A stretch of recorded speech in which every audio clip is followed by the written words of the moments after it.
നമസ്കാരം എല്ലാവർക്കും. ഇപ്പോൾ ഒരു മെസ്സേജ് ഓർമ്മ വന്നു, അതുകൊണ്ട് അത്യാവശ്യമായിട്ട് ഇടണമെന്ന് തോന്നി. അത് നിങ്ങൾ കേൾക്കണം.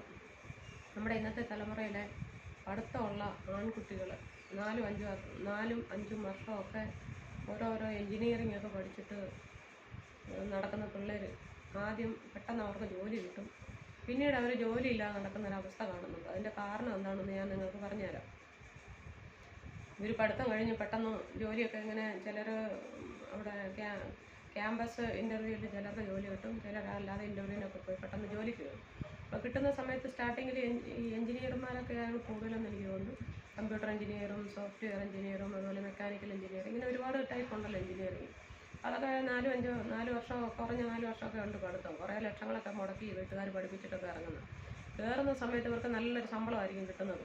അപ്പോൾ ഇവർ ഒരു ജോലിക്കൊക്കെ കയറി കഴിയുമ്പോൾ എന്താണെന്നറിയാമോ, ഈ 1 വർഷം 1.5 വർഷം ചിലപ്പോൾ 2 വർഷം കഴിയുമ്പോൾ ഇവർക്ക് എന്തെങ്കിലും അത്യാവശ്യത്തിന് ലീവ് എടുക്കും. ചിലപ്പം ഇവർക്ക് ആനുവൽ ലീവ് കിട്ടും, അല്ലെങ്കിൽ ചിലപ്പോൾ 2 വർഷം കൂടുമ്പോഴായിരിക്കും. അപ്പോൾ ഈ സമയത്ത് ഇവർ ലീവ് കൊടുക്കുന്ന സമയത്ത് ഒന്നുകിൽ ഇവരുടെ കല്യാണം, അല്ലെങ്കിൽ ഇവരുടെ വീട്ടിലുള്ള ആരുടെയും കല്യാണം, അല്ലെങ്കിൽ സഹോദരിമാരുടെ കല്യാണം, അല്ലെങ്കിൽ ബന്ധുക്കളുടെ, ഇങ്ങനെ എന്തെങ്കിലുമൊക്കെ ലീവ് പറഞ്ഞാണ് ലീവ് എടുക്കുന്നത്. പക്ഷേ ലീവ് എടുത്തിട്ട് ഈ ലീവ് തീരുന്ന സമയത്ത് കമ്പനി അവരെ ഇൻഫോം ചെയ്യും, പെട്ടെന്ന് ജോയിൻ ചെയ്യാൻ പറയും. പക്ഷേ ഇവരെന്തെന്നറിയാം, അത് എക്സ്റ്റെൻഡ് ചെയ്യും. കമ്പനിയുടെ പെർമിഷൻ ഇല്ലെങ്കിൽ ഇവർ കൂട്ടുകാരും ഒത്ത് ഇങ്ങനെ കളിച്ച് മറിഞ്ഞ് നടന്ന് വെള്ളം ഒഴിച്ച് കൂത്തും കാണിച്ച് വലിയ ഏതാണ്ട് ഭയങ്കര മുതലാളിയായതിൻ്റെ ലക്ഷണം അതിനെ കാണിക്കുന്നത്. 1 വർഷത്തെ 2 വർഷത്തേക്ക് ശമ്പളം കുറച്ചൊക്കെ സേവ് ചെയ്ത് കുറച്ചൊക്കെ ലോണ് വീട്ടും. അപ്പം 2 മാസം ലീവ് കിട്ടുമ്പോൾ ഒന്നിച്ചൊരു എമൗണ്ട് കൈ കിട്ടുമല്ലോ, 2 ലക്ഷം 3 ലക്ഷം ഒക്കെ ചിലർക്ക് കൈ കിട്ടും. അപ്പോൾ അവർ ഓർക്കുന്നത് വലിയ മുതലാളിയായെന്നാണ്. കാരണം ഈ കാണാതിരുന്ന് കാണുന്നേ ഇങ്ങോട്ട് വന്നിട്ട് കൂട്ടുകാരൊക്കെ ആയിട്ട് കർമാദിക്കാൻ തുടങ്ങി. ഏതാ പൈസ ചിലവാക്കാൻ ഇങ്ങനെ കുറേ കൂട്ടുകാരന്മാർ നാട്ടിലുണ്ടല്ലോ, എല്ലാവർക്കും ജോലി ഇല്ലാതെ നടക്കുന്നവരുണ്ട്, ഉള്ളവരും ഉണ്ട് എല്ലാം. പക്ഷേ ഈ നല്ല ശമ്പളമൊക്കെ ഉള്ളവരൊക്കെ ലീവൊക്കെ കഴിഞ്ഞ് നാട്ടിലോട്ട് വരുമ്പോഴത്തേക്ക് അവരുടെ ആ സ്റ്റൈലും പിന്നെ ഈ കൂട്ടുകാരുടെ എല്ലാം കൂടെ പുകഴ്ത്തി പറയുന്നൊരു ശൈലി ഉണ്ടല്ലോ. കൂട്ടുകാരൻ വന്ന് അങ്ങനെ ഇങ്ങനെ നീ ഗൾഫിലാണ്, അല്ലെങ്കിൽ മറ്റെന്തെങ്കിലും ജോലിയാണ്, അല്ലെങ്കിൽ ചിലപ്പോൾ കപ്പലിലാണ്, ചിലപ്പം ഫ്ലൈറ്റിലാണ്, ഇങ്ങനെ പല നല്ല ജോലികളുള്ള പിള്ളേരുണ്ട്. അവർ വന്നു കഴിയുമ്പോൾ എന്താ പറയുക, കൂട്ടുകാരെല്ലാം കൂടെ ഇവരെ വളഞ്ഞു കെട്ടി പിന്നെ പോകാൻ സമ്മതിക്കത്തില്ലടാ, കുറച്ച് ദിവസം കൂടെ നിൽക്കടാ. കാരണം അവന്മാർക്ക് പോസ്റ്റൊക്കെ തിന്നാനും കുടിക്കാനും ഒക്കെ കിട്ടുന്നതല്ലേ. അതുകൊണ്ട് ഈ പിള്ളേരോട് പറയുന്നത്, എടാ നിൽക്കടാ ഞങ്ങളെ ഇട്ടേച്ച് പോവാന്നോടാ എന്നൊക്കെ പറഞ്ഞ് ഇവന്മാരെ ഊറ്റി പിഴിഞ്ഞൊരു പരുവാക്കും. ഇവന്മാർ ലീവ് കഴിയുമ്പം തിരിച്ച് ഡ്യൂട്ടിക്ക് ജോയിൻ ചെയ്യത്തില്ല. കമ്പനി ഇവരുടെ ആ ലീവിൻ്റെ സമയത്ത് പലരെയും കൊണ്ടും അഡ്ജസ്റ്റ് ചെയ്താണ് അവരുടെ ആ വർക്ക് ഇവർ കംപ്ലീറ്റ് ചെയ്തത്. ഇവരുടെ ടൈം കഴിയുമ്പോൾ പട്ടാളത്തിലൊക്കെ ആണെങ്കിൽ അവർ അന്നേരം ജോയിൻ ചെയ്യും. ഒറ്റ ദിവസം കൊണ്ട് ഒരു തിരിച്ച് ജോയിൻ ചെയ്യുന്നുണ്ട്. നമുക്കറിയാമല്ലേ, പട്ടാളക്കാരൊക്കെ വന്നു കഴിഞ്ഞാൽ പെട്ടെന്ന് അവർക്കൊരു നോട്ടീസ് അവിടെ നിന്ന് വന്നു കഴിഞ്ഞാൽ, അല്ലെങ്കിൽ ഒരു ഫോൺ വന്ന്, അല്ലെങ്കിൽ ഒരു ലെറ്റർ വന്നു കഴിഞ്ഞാൽ അവർ പിറ്റേന്ന് തന്നെ അവിടെ നിന്ന് യാത്രയാകും. എത്ര കല്യാണം കഴിഞ്ഞാലും പിറ്റേന്നാണെങ്കിൽ പോലും അവിടെ നിന്ന് പോകും. കാരണം അവരുടെ ഉത്തരവാദിത്വം അതുപോലെയാണ് അവരെ ഏൽപ്പിച്ചിരിക്കുന്നത്. അവർക്ക് ഉത്തരവാദിത്വ ബോധം അവരുടെ തലയിൽ അടിച്ച് ഏൽപ്പിച്ചിട്ടുണ്ട് പട്ടാളത്തിൽ ചേരുമ്പോൾ. പക്ഷേ മറ്റുള്ള പ്രൈവറ്റ് കമ്പനിയിലൊക്കെ ജോലി ചെയ്യുന്നവർ ഈ ഉത്തരവാദിത്വം എന്ന് പറഞ്ഞാൽ അവർക്ക് അത്ര അവർ കാര്യമായിട്ട് എടുക്കത്തില്ല. പോയാൽ പോയി, പിന്നെ വേറെ ഏതാണ്ട് കിട്ടുമെന്നൊക്കെ അവരുടെ മനസ്സിനകത്തെ വിചാരമാണ്. അത് പോയാൽ പോട്ടെ, വേറെ കിട്ടുമെന്ന്. പക്ഷേ ജോലി കിട്ടാൻ ഇന്നത്തെ കാലത്തൊക്കെ വലിയ ബുദ്ധിമുട്ടാണ്. ഒരു ജോലി കളഞ്ഞു കഴിഞ്ഞാൽ പിന്നെ അടുത്ത ജോലി പെട്ടെന്ന് കിട്ടത്തില്ല. അപ്പം നമുക്ക് കിട്ടുന്ന ജോലി ഉത്തരവാദിത്തത്തോടെ നമ്മൾ ചെയ്യണം. അത് ഈ ഇന്നത്തെ തലമുറയിലുള്ള പിള്ളേർക്ക് അറിയത്തില്ല. പിള്ളേർ ഓർക്കുന്ന ഇപ്പോൾ പോയി കഴിഞ്ഞാൽ നാളെ വേറെ കിട്ടുമെന്ന്. അങ്ങനെ കിട്ടാനൊക്കെ ചാൻസ് വളരെ കുറവായിരിക്കും. കാരണം ഒരുപാട് ആൾക്കാർ ജോലിക്ക് വേണ്ടി പഠിച്ചിറങ്ങി നടക്കുന്നുണ്ട്. ഒരാൾ പോയി കഴിഞ്ഞാൽ ആ സ്ഥാനത്ത് അന്നേരം വേറെ ആൾക്കാർ കയറും. ഈ ജോലി കിട്ടിക്കഴിഞ്ഞ പിള്ളേരുടെ തലയിൽ ഒരു ചിന്ത കയറുന്നില്ല, ജോലി കളയാതെ സൂക്ഷിക്കണം, ആവശ്യമാണെന്നുള്ളൊരു ചിന്ത. അതുകൊണ്ടാണ് ഇങ്ങനെ സംഭവിക്കുന്നത്. പല ചെറുപ്പക്കാരും ഞാൻ കണ്ടിട്ടുണ്ട് ജോലിയില്ല നടക്കുന്നത്. പഠിത്തം കഴിഞ്ഞ് ആദ്യം ജോലി ഉണ്ടായിരുന്നു, പിന്നെ അത് വിട്ടു. എന്താ ജോലി പോയെ? ലീവ് എടുത്തു, പിന്നെ തിരിച്ചു വിളിച്ചപ്പോൾ കുറച്ചുകൂടെ ലീവ് എക്സ്റ്റെൻഡ് ചെയ്തു.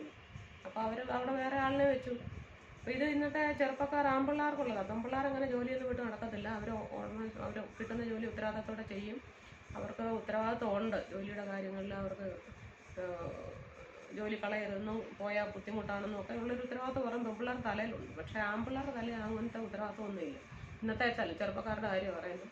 അതുകൊണ്ട് ഞാൻ പറഞ്ഞത്, ഇപ്പോൾ ഒരു ജോലി നിങ്ങൾ പഠിത്തം കഴിഞ്ഞ് ആദ്യമായിട്ട് ജോലി കിട്ടിയൊരു പയ്യനാണെങ്കിൽ, ഒരു ചെറുപ്പക്കാരനാണെങ്കിൽ, നിങ്ങൾ ഒരിക്കലും അവർ ലീവ് തരുന്ന സമയത്ത് ലീവ് എടുത്ത ശേഷം അതേ ഡേറ്റിൽ തന്നെ തിരിച്ച് ജോയിൻ ചെയ്യണം. ഇല്ലെങ്കിൽ ജോലിയില്ല, പിന്നെ വർഷങ്ങളോളം തണ്ടി തിരിഞ്ഞ് കിടക്കും. ഈ കൂട്ടുകൂടി നടന്ന കൂട്ടുകാരൊന്നും പിന്നെ കാണത്തില്ല, മൈൻഡ് ചെയ്യത്തില്ല. അവർക്കറിയാം ഇപ്പം അവൻ്റെ കയ്യിലൊന്നുമില്ല, ഉള്ളതെല്ലാം ഞങ്ങൾ വലിച്ചെടുത്തു, ഊറ്റിയെടുത്തു, ഇനിയിപ്പോൾ ഇവൻ്റെ കയ്യിലൊന്നും ഒന്നുമില്ല, ഇനി ഇവനോട് കൂട്ടുകൂടി അങ്ങോട്ട് കൊടുക്കേണ്ടി വരുമെന്ന്. അതുകൊണ്ട് അവരൊക്കെ പിന്നെ അകന്നകന്ന് പറഞ്ഞു. അതുകൊണ്ട് ഞാൻ പറയുന്ന ഈ ചെറുപ്പക്കാരുടെ പിള്ളേരോട് പറയാം, നിങ്ങൾ പഠിത്തമുള്ള പിള്ളേർ ജോലി കിട്ടി കഴിഞ്ഞാൽ ലീവ് കഴിഞ്ഞാൽ തിരിച്ച് അതേ സമയത്ത് ഡ്യൂട്ടിയിൽ ജോയിൻ ചെയ്യണം. അന്നേരം നിങ്ങൾ വേറെ ഒഴികൊഴിവൊന്നും പറഞ്ഞുകൊണ്ട് ഇങ്ങനെ ഒഴിഞ്ഞ് നടക്കരുത്. ഇപ്പോൾ 10 ദിവസം ലീവ് തന്നാൽ 10 ദിവസം കഴിഞ്ഞ് 15ൻ്റെ അന്ന് ജോയിൻ ചെയ്യണം. അല്ലെങ്കിൽ ഒരു മാസമാണെങ്കിൽ പിറ്റേന്ന് ജോയിൻ ചെയ്യണം. അവരുടെ ഞാനും ജോലിയൊക്കെ ചെയ്തിട്ടുണ്ട്, അതുകൊണ്ടാണ് പറയുന്നത്. നമുക്ക് ഉത്തരവാദിത്തം വേണം, ഇല്ലെങ്കിൽ പിന്നെ നമ്മുടെ ജോലി നഷ്ടപ്പെട്ട് കഴിഞ്ഞാൽ പിന്നെ എല്ലാവരും നമ്മളെ ഉപേക്ഷിക്കും. ആരായാലും പിന്നെ നമ്മളെ മൈൻഡ് ചെയ്യില്ല. നമ്മുടെ വീട്ടിലുള്ളവരായാലും കൊള്ളാം, നാട്ടുകാരായാലും കൊള്ളാം, കൂട്ടുകാരായാലും കൊള്ളാം. ജോലി ഉണ്ടെങ്കിലേ നിങ്ങൾക്കൊക്കെ വിലയുള്ളൂ. കൈ പൈസ ഉണ്ടെങ്കിലേ ആരെങ്കിലും മൈൻഡ് ചെയ്യത്തുള്ളൂ. അതുകൊണ്ട് ചെറുപ്പക്കാരെ പിള്ളേരോട് പറയുക, നിങ്ങൾ ജോലി കിട്ടിക്കഴിഞ്ഞാൽ അത് ഉത്തരവാദിത്തത്തോടെ ചെയ്യുക. കിട്ടുന്ന ജോലി ഒരിക്കലും കളയരുത്. വേറെ എന്തെങ്കിലും വരുമാന മാർഗം ഉണ്ടെങ്കിൽ മാത്രമേ ജോലിയിൽ നിന്ന് മാറിയിക്കാവുള്ളൂ. അല്ലാതെ ചുമ്മാതെ എനിക്ക് ഇവിടെ പോയാൽ പുല്ല വേറെ കിട്ടുമെന്നുള്ള ചിന്ത നിങ്ങളുടെ മനസ്സിലുണ്ടെങ്കിൽ അതൊക്കെ എടുത്തു കളയുക. ഇന്നത്തെ ലോകത്ത് ജോലി കിട്ടുന്നത് വളരെ നല്ല കാര്യമാണ്. അത് സൂക്ഷിക്കുക. ഉത്തരവാദിത്തത്തോടെ ജോലി നിറവേറ്റുക.